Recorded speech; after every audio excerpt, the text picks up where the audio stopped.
טוב, אז בואו עשיתי עיצוב מחדש לחדר. את המיטה אני לא הולכת להזיז וגם את הארון, אבל את השאר. אז הורדתי את כל הדברים מהשידה, ועכשיו אני מתחילה לנקות. קודם היה לי פה מחשב, עכשיו אני שמה פה יותר איפור. מעבירה לכאן. מתחילה בלהזיז את הנעליים.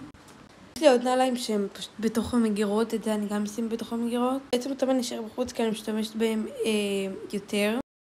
את השידה. עכשיו אני אסיר את המיטה ואת הדבר הזה. אם יש פה דברים שאני רוצה לשים בשידה, אז לשידה בשמים ברור של השידה. את זה אני גם משאירה לשידה כי יש לי פה את המנוי לקאנטרי. אני מכניסה גם את הכובע הים כי אין לי איפה לדחוף אותו. כמובן מסתרי. את הפרסן לא יודעת איפה לשים. על הפסמים לא. הפרסן אני בסוף הכניס לתוך הארון כי זהו. וואי, אתם לא מבינים איך אני משתזפת. יש לי פה תחתיות של כוסות שסבתא שלי קנתה לי. אותם אני אשים במטבח.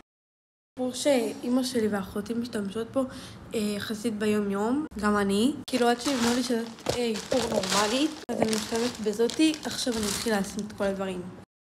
עכשיו אני מביאה כמה ארגוניות שיש לי. טוב, אלה הארגוניות, אני שמה אותם כאן. טוב, אז עכשיו סיימתי את כל השידה. אני אביא מראה, את המראה הקטנה, ואז כאילו הכל יהיה מושלם בשידה. עכשיו אני אספר לכם את הקטגוריות, כאילו מה זה מה.